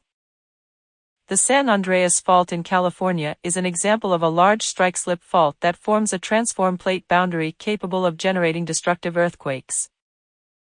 Label the blanks on the diagram to show the relationship between earthquakes and faults using the following terms: epicenter, seismic waves, fault trace, and hypocenter. Figure 9.10 to 1 Full alternative text description. 9.2 Seismology, the study of earthquake waves. Compare and contrast the types of seismic waves and describe the principle of the seismograph. Key terms: seismology, seismograph, inertia, seismogram, body waves, surface waves, P waves, S waves. Seismology is the study of seismic waves. A seismograph measures these waves, using the principle of inertia. While the body of the instrument moves with the waves, the inertia of a suspended weight keeps a sensor stationary to record the displacement between the two. A seismogram, a record of seismic waves, reveals two main categories of earthquake waves: body waves, which are capable of moving through Earth's interior, and surface waves, which travel only along the upper layers of the crust. P waves are the fastest, S waves are intermediate in speed, and surface waves are the slowest. However, surface waves tend to have the greatest amplitude, S waves are intermediate, and P waves have the lowest amplitude. Large amplitude waves produce the most shaking, so surface waves usually account for most damage during earthquakes. P waves and S waves exhibit different kinds of motion. P waves momentarily push and pull rocks as they travel through a rock body, thereby changing the volume of the rock. S waves impart a shaking motion as they pass through rock, changing the rock's shape but not its volume. Because fluids do not resist forces that change their shape, S waves cannot travel through fluids, whereas P waves can. How could you physically demonstrate the difference between P waves and S waves to a friend who hasn't taken a geology course? 9.3 Locating the source of an earthquake. Explain how seismographs are used to locate the epicenter of an earthquake. Using the difference in arrival times between P and S waves, the distance separating a recording station from an earthquake's epicenter can be determined. When the distances are known from 3 or more seismic stations, the epicenter can be located using a method called triangulation. 9.4 Determining the size of an earthquake. Distinguish between intensity scales and magnitude scales. Key terms. Intensity magnitude. Modified Mercalli intensity scale Richter scale moment magnitude. Intensity and magnitude are different measures of earthquake strength. Intensity measures the amount of ground shaking at a location due to an earthquake, and magnitude is an estimate of the actual amount of energy released during an earthquake. The modified Mercalli intensity scale is a tool for measuring an earthquake's intensity at different locations. The scale is based on verifiable physical evidence that is used to quantify intensity on a 12-point scale. The Richter scale takes into account both the maximum amplitude of the seismic waves measured at a given seismograph and that seismograph's distance from the earthquake. The Richter scale is logarithmic, meaning that the next higher number on the scale represents seismic amplitudes that are 10 times greater than those represented by the number below. Furthermore, each larger number on the Richter scale represents the release of about 32 times more energy than the number below it. Because the Richter scale does not effectively differentiate between very large earthquakes, the moment magnitude scale was devised. This scale measures the total energy released from an earthquake by considering the strength of the faulted rock, the amount of slippage, and the area of the fault that slipped. Moment magnitude is the modern standard for measuring the size of earthquakes. 9.5 Earthquake destruction. List and describe the major destructive forces that earthquake vibrations can trigger. Key terms. Liquefaction tsunami. Factors influencing how much destruction an earthquake might inflict on a human-made structure include intensity of the shaking, how long shaking persists, the nature of the ground that underlies the structure, and building construction.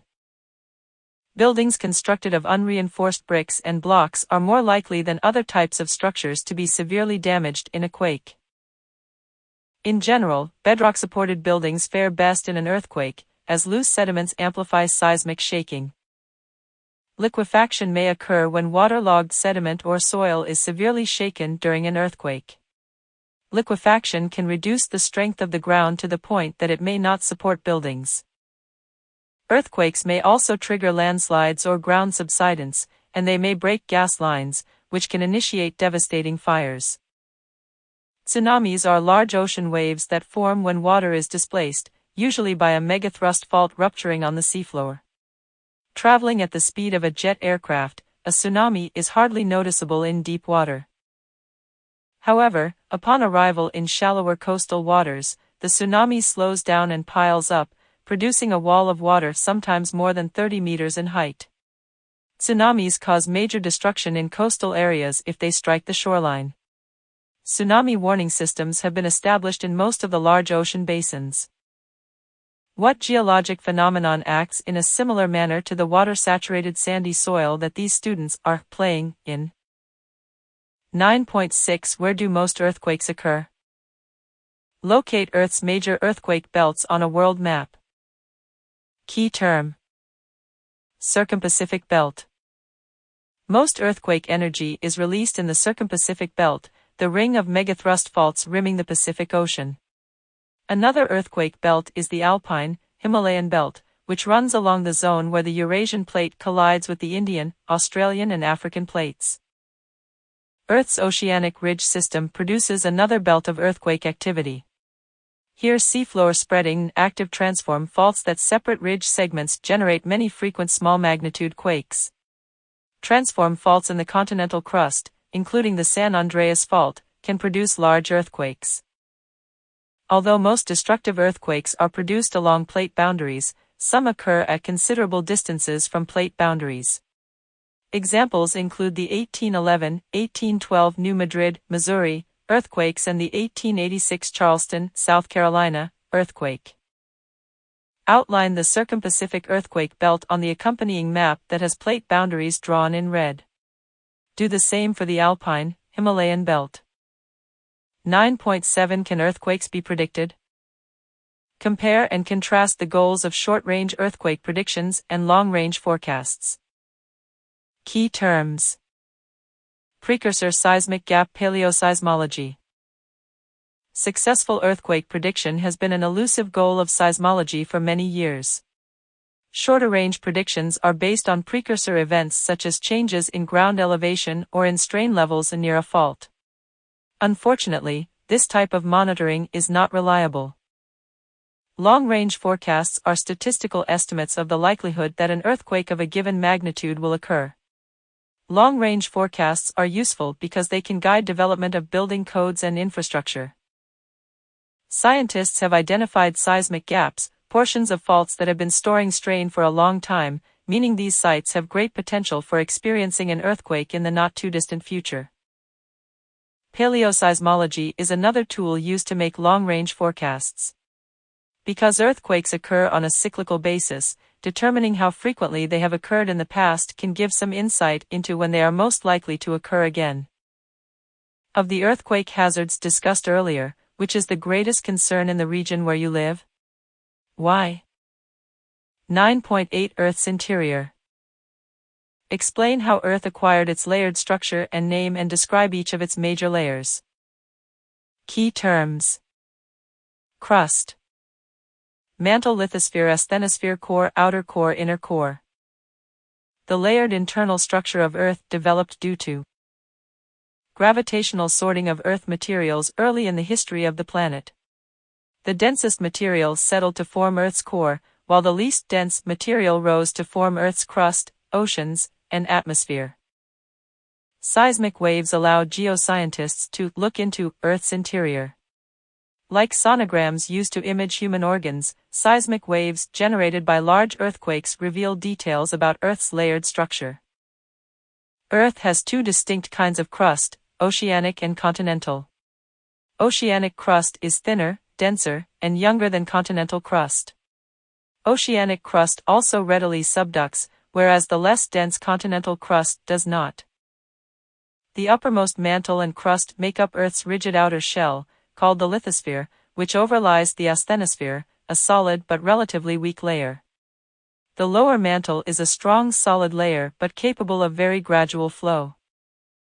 Earth's core is very dense and composed of a mixture of iron and nickel, with minor amounts of lighter elements. The outer core is liquid, whereas the inner core is solid. Give it some thought. 1. Describe the concept of elastic rebound. Develop an analogy other than a rubber band to illustrate this concept. 2. The accompanying map shows the locations of many of the largest earthquakes in the world since 1900. Refer to the map of Earth's plate boundaries in Figure 2.10 and determine which type of plate boundary is most often associated with these destructive events. Figure 9.10 to 1 Full alternative text description. 3. Use the accompanying seismogram to answer the following questions. A. Which of the three types of seismic waves reached the seismograph first? B. What is the time interval between the arrival of the first P wave and the arrival of the first S wave? C. Use your answer from question B and the travel time graph in Figure 9.14 to determine the distance from the seismic station to the earthquake. D. Which of the three types of seismic waves had the highest amplitude when they reached the seismic station? 4. You go for a jog on a beach and choose to run near the water, where the sand is well packed and solid under your feet. With each step, you notice that your footprint quickly fills with water, but not water coming in from the ocean. What is this water's source? For what earthquake-related hazard is this phenomenon a good analogy? 5. The accompanying image shows a double-decked section of Interstate 880 that collapsed during the 1989 Loma Prieta earthquake and caused 42 deaths. About 1. 4 kilometers of this freeway section, called the Cypress Viaduct, collapsed, while a similar section survived the vibration. Both sections were subsequently demolished and rebuilt as a single-level structure, at a cost of $1.2 billion. Examine the map and seismograms from an aftershock that shows the intensity of shaking observed at 3 nearby locations to answer the following questions. A. What type of ground material experienced the least amount of shaking during the aftershock? B. What type of ground materials experienced the greatest amount of ground shaking during the same event? C. Which of the 2 sections of the Cypress Viaduct shown on the map do you think collapsed? Explain. Figure 9.10 to 1 full alternative text description. 6. Using the accompanying map of the San Andreas Fault, answer the following questions. A. Which of the 4 segments of the San Andreas Fault do you think is experiencing fault creep? B. Paleoseismology studies have found that the section of the San Andreas Fault that failed during the Fort Tejon quake produces a major earthquake every 135 years, on average. Based on this information, how would you rate the chances of a major earthquake occurring along this section in the next 30 years? Explain. C. Do you think San Francisco or Los Angeles has the greater risk of experiencing a major earthquake in the near future? Defend your selection. Figure 9.10 to 1 full alternative text description. 7. On the accompanying Richter scale diagram, first determine the Richter magnitude for an earthquake at 400 km distance, with a maximum amplitude of 0.5 mm/second. For this same earthquake, determine the amplitude of the biggest waves for a seismograph 40 km from the hypocenter. Figure 9.10 to 1 full alternative text description. 8. Earthquakes below the Yellowstone caldera originate at very shallow depths, about 4 km on average. Below this depth, the rocks are at about 400 degrees Celsius, too hot and weak to store elastic energy. Based on this data, answer the following questions. A. Calculate the average geothermal gradient in the first 4 km beneath the Yellowstone caldera, assuming an average surface temperature of 0 degrees Celsius and a temperature at 4 km of 400 degrees Celsius. B. At about what depth is the groundwater below the Yellowstone caldera hot enough to boil, and therefore capable of generating a geyser? Mastering Geology trademark. Looking for additional review and test prep materials? Visit the study area in Mastering Geology to enhance your understanding of this chapter's content by accessing a variety of resources, including self-study quizzes, geoscience animations, smart figures, mobile field trips, Project Condor quadcopter videos, in the news RSS feeds, flashcards, web links, and an optional Pearson e-text. Chapter 10 Origin and Evolution of the Ocean Floor. Crashing waves along the Pacific coast, Soberaine's Point, California. Focus on concepts. Each statement represents the primary learning objective for the corresponding major heading within the chapter. After you complete the chapter, you should be able to 10.1 Define bathymetry and describe the various bathymetric techniques used to map the ocean floor. 10.2 Compare and contrast a passive continental margin with an active continental margin and list the major features of each. 10.3 List and describe the major features of the deep ocean basin. 10.4 Sketch and label a cross-sectional view of the Mid-Atlantic Ridge. Explain how a cross-section of the East Pacific Rise would look different. 10.5 Write a statement describing how spreading rates affect ridge topography. 10.6 List the 4 layers of oceanic crust and explain how oceanic crust forms and how it differs from continental crust. 10.7 Outline the steps by which continental rifting results in the formation of new ocean basins. 10.8 Compare and contrast spontaneous subduction and forced subduction. The ocean is Earth's most prominent feature, covering more than 70% of its surface. Yet, prior to the 1950s, information about the ocean floor was extremely limited. With the development of modern instruments, our understanding of the diverse topography of the ocean floor improved dramatically. Particularly significant was the discovery of the global oceanic ridge system, a broad elevated landform that stands 2 to 3 kilometers higher than the adjacent deep ocean basins and is the longest topographic feature on Earth. In this chapter we will examine the topography of the ocean floor and look at the processes that generate its varied features. 10.1 An emerging picture of the ocean floor. Define bathymetry and describe the various bathymetric techniques used to map the ocean floor. If all water could be drained from the ocean basins, a great variety of features would be observed, including volcanic peaks, deep trenches, extensive plains, linear ridges, and large plateaus. In fact, the topography would be nearly as diverse as that on the continents. Mapping the seafloor. The complex nature of ocean floor topography did not unfold until the historic 3.5-year voyage of the HMS Challenger. From December 1872 to May 1876, the Challenger expedition made the first comprehensive study of the global ocean ever attempted. During the 127,500-kilometer voyage, the ship and its crew of scientists traveled to every ocean except the Arctic. Throughout the voyage, they sampled a multitude of ocean properties, including water depth, which was accomplished by laboriously lowering long-weighted lines overboard. The HMS Challenger measured the depth of the deepest spot on the seafloor in 1875.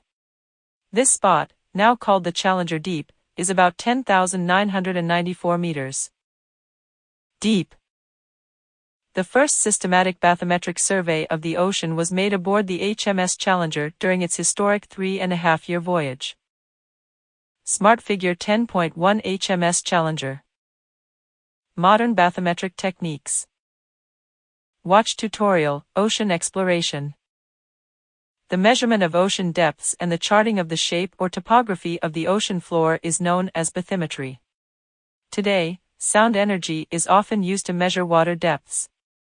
The basic approach employs sonar, an acronym for sound navigation and ranging. The first devices that used sound to measure water depth, called echo sounders, were developed early in the 20th century.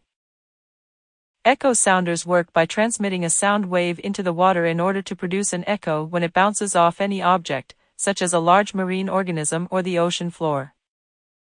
A sensitive receiver intercepts the reflected echo, and a clock precisely records the travel time to fractions of a second.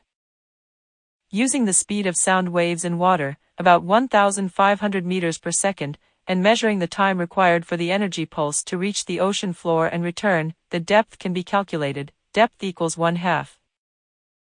Bathymetry determined from continuous monitoring of these echoes is plotted to obtain a profile of the ocean floor.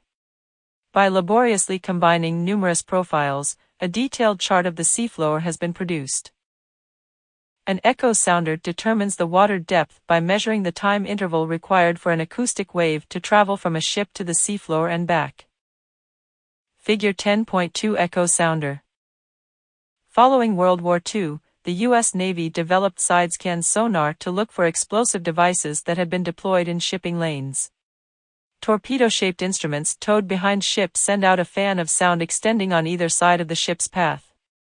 By combining swaths of side-scan sonar data, oceanographers produced the first photograph-like images of the seafloor. Figure 10.3 Mapping using side-scan and multi-beam sonar. Figure 10.3 Full Alternative Text Description. Figure 10.4 Full Alternative Text Description. Figure 10.4 Major features of the seafloor. Figure 10.2-1 Full Alternative Text Description. Although side-scan sonar provides valuable views of the seafloor, it does not provide bathymetric data. This drawback was resolved with the development of high-resolution multi-beam instruments. These systems use hull-mounted sound sources that send out a fan of sound and then record reflections from the seafloor through a set of narrowly focused receivers aimed at different angles. Rather than obtain the depth of a single point every few seconds, this technique allows a survey ship to map a swath of ocean floor tens of kilometers wide. In addition, these systems collect bathymetric data of such high resolution that they can distinguish depths that differ by less than 1 meter. When multi-beam sonar is used to map sections of seafloor, the ship travels in a regularly spaced back-and-forth pattern known as mowing the lawn. Despite their greater efficiency and enhanced detail, research vessels equipped with multi-beam sonar travel at a mere 10 to 20 kilometers per hour. It would take at least 100 vessels outfitted with this equipment hundreds of years to map the entire seafloor.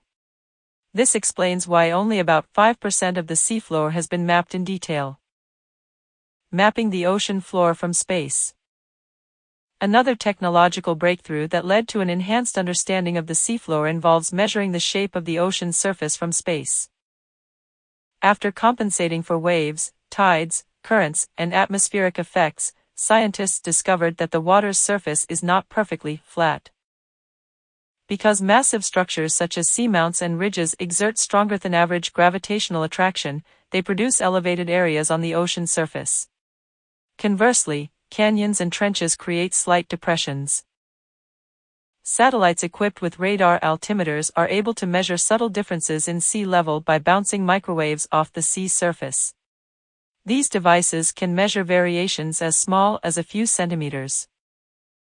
A satellite altimeter measures the variation in sea surface elevation, which is caused by gravitational attraction and mimics the shape of the seafloor. The sea surface anomaly is the difference between the measured ocean surface and the theoretical ocean surface. Figure 10.5 Satellite Altimeter. Did you know? The U.S. Navy utilizes the biological sonar of bottlenose dolphins to help defend its ships and facilities. Specifically, dolphins have been trained to detect mines intended to blow up ships. When Navy ships enter mine-infested waters, the trained dolphins are released and use their sonar to locate the deadly mines. Provinces of the ocean floor. Oceanographers studying the topography of the ocean floor identify three major areas: continental margins, deep ocean basins, and oceanic ridges. The map in Figure 10.6 outlines these provinces for the North Atlantic Ocean, and the profile at the bottom shows the varied topography. Profiles of this type usually have their vertical dimension exaggerated many times to make topographic features more conspicuous. Vertical exaggeration, however, makes slopes appear much steeper than they actually are. The accompanying profile extends from New England to the coast of North Africa and provides a glimpse of the various structures found across the Atlantic basin.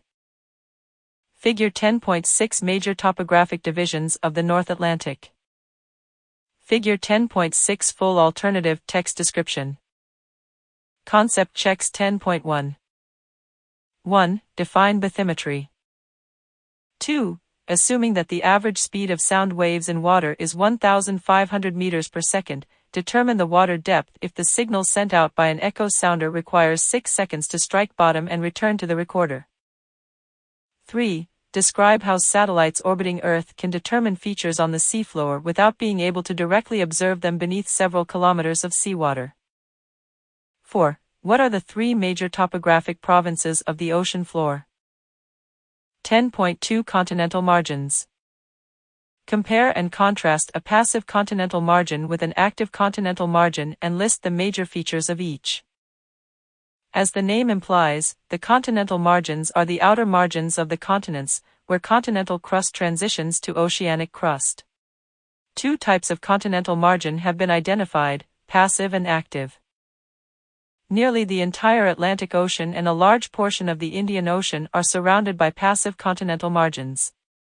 By contrast, most of the Pacific Ocean is bordered by active continental margins. As shown in Figure 10.7. Notice that some of those active subduction zones lie far beyond the margins of the continents. Figure 10.7 Distribution of active continental margins surrounding the Pacific Basin. Figure 10.7 Full alternative text description. Passive continental margins. Passive continental margins are tectonically inactive regions located some distance from plate boundaries. As a result, they are not associated with strong earthquakes or volcanic activity. Passive continental margins develop when continental blocks rift apart and are separated by continued seafloor spreading. As a result, the continental blocks are firmly attached to the adjacent oceanic crust. Most passive margins are relatively wide and are sites where large quantities of sediments are deposited. The features comprising passive continental margins include the continental shelf, the continental slope, and the continental rise. The slopes shown for the continental shelf and continental slope are greatly exaggerated. The continental shelf has an average slope of 1/10 of 1 degree, while the continental slope has an average slope of about 5 degrees. Smart Figure 10.8 Full alternative text description. Smart Figure 10.8 Passive continental margins. Watch tutorial, active and passive margins. Continental shelf. The gently sloping, submerged surface that extends from the shoreline toward the deep ocean basin is called the continental shelf. It consists mainly of continental crust, capped with sedimentary rocks and sediments eroded from adjacent land masses. The continental shelf varies greatly in width. The shelf extends seaward more than 1,500 kilometers along some continental margins, yet is almost non-existent along others. The average inclination of the continental shelf is only about 1/10 of 1 degree, a slope so slight that it would appear to an observer to be a horizontal surface. The continental shelf tends to be relatively featureless. However, some areas are mantled by extensive glacial deposits and thus are quite rugged. In addition, some continental shelves are dissected by large valleys running from the coastline into deeper waters. Many of these shelf valleys are the seaward extensions of river valleys on the adjacent landmass. They were eroded during the last ice age, when enormous quantities of water were stored in vast ice sheets on the continents rather than in the world's oceans, lowering sea level by at least 100 meters. Because of this sea level drop, rivers extended their courses, and land-dwelling plants and animals migrated to the newly exposed portions of the continents.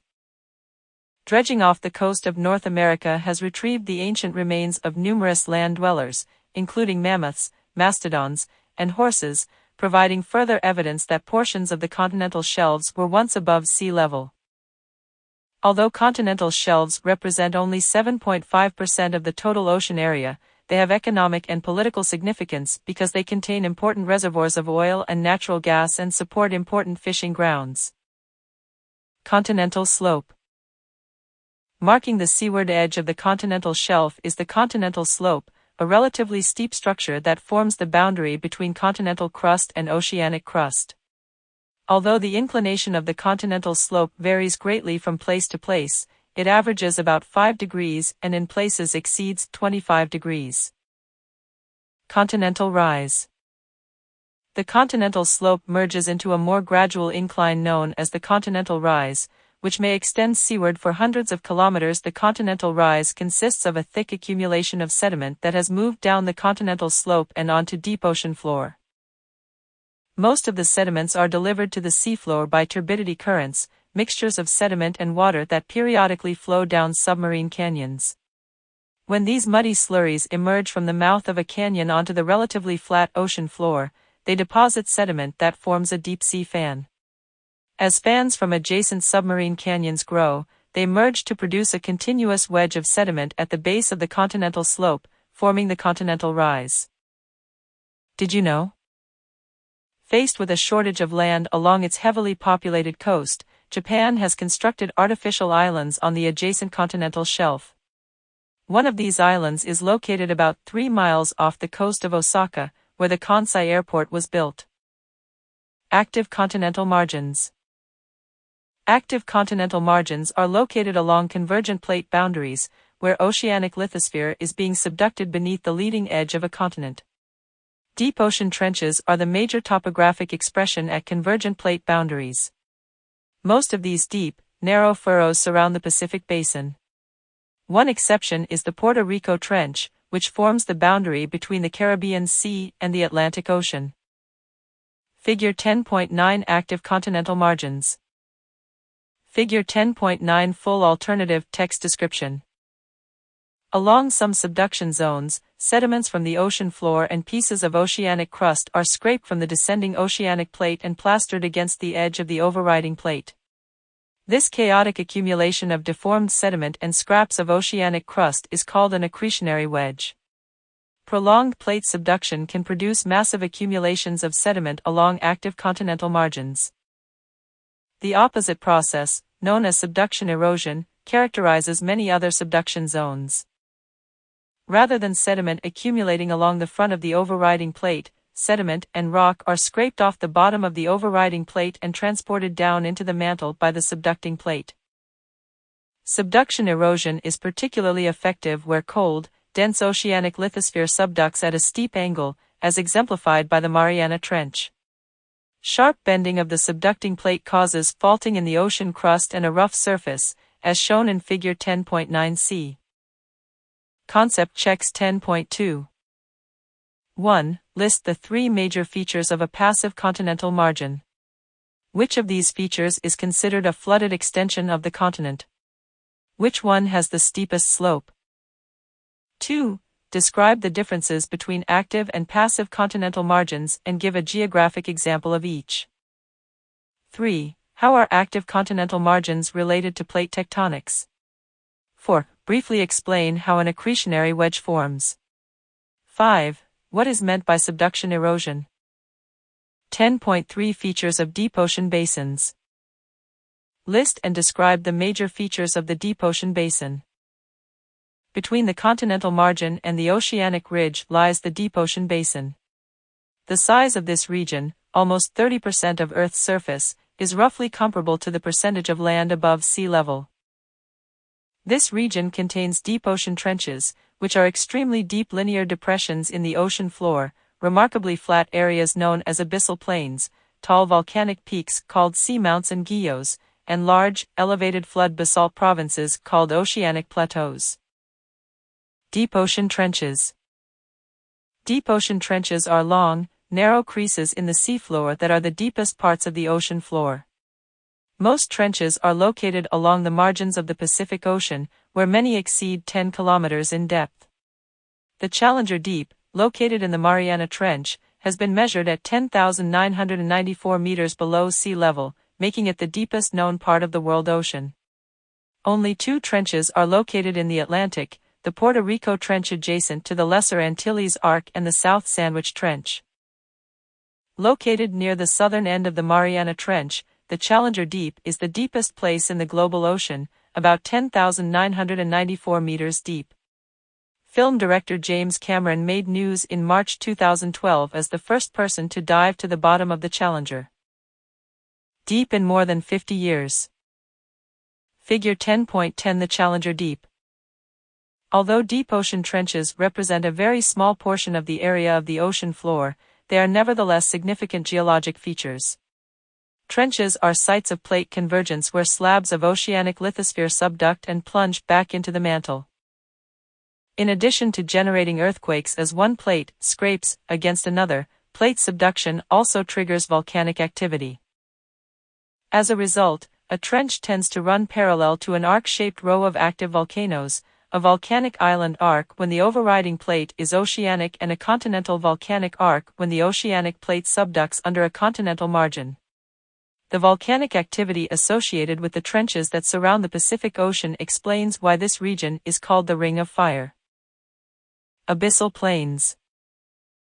Abyssal plains are flat features of the deep ocean floor. In fact, they are likely the most level places on Earth. The abyssal plain found off the coast of Argentina, for example, has less than 3 meters of relief over a distance exceeding 1,300 kilometers. The monotonous topography of abyssal plains is occasionally interrupted by the protruding summit of a partially buried volcanic peak. Using seismic reflection profilers, researchers have determined that the relatively featureless topography of abyssal plains is due to thick accumulations of sediment that have buried an otherwise rugged ocean floor. The nature of the sediment indicates that these plains consist primarily of 4 materials: fine sediments transported far out to sea by turbidity currents, mineral matter that has precipitated out of seawater, shells and skeletons of microscopic marine organisms, and wind-blown clay particles derived from the land. This seismic cross-section and matching sketch across a portion of the Madeira abyssal plain in the eastern Atlantic Ocean show the irregular oceanic crust buried by sediments. Figure 10.11 Full alternative text description. Figure 10.11 Seismic profile of the ocean floor. Abyssal plains are found in all oceans. However, the Atlantic Ocean has the most extensive abyssal plains because it has few trenches to act as traps for sediment carried down the continental slope. Did you know? Today, coral reefs cover about 230,000 m² of the world's marine areas. Many different stresses can destroy coral reefs, including human activity and rising ocean temperatures due to global warming. Volcanic structures on the ocean floor. Dotting the seafloor are numerous volcanic structures of various sizes. Many occur as isolated features that resemble volcanic cones on land. Others occur in nearly linear chains that stretch for thousands of kilometers, while still others are massive structures that cover areas the size of Texas. Seamounts and volcanic islands. Submarine volcanoes, called seamounts, may rise hundreds of meters above the surrounding topography. It is estimated that more than 1 million seamounts exist. Some grow large enough to become oceanic islands, but most do not have a sufficiently long eruptive history to build a structure above sea level. Although seamounts are found on the floors of all the oceans, they are most common in the Pacific.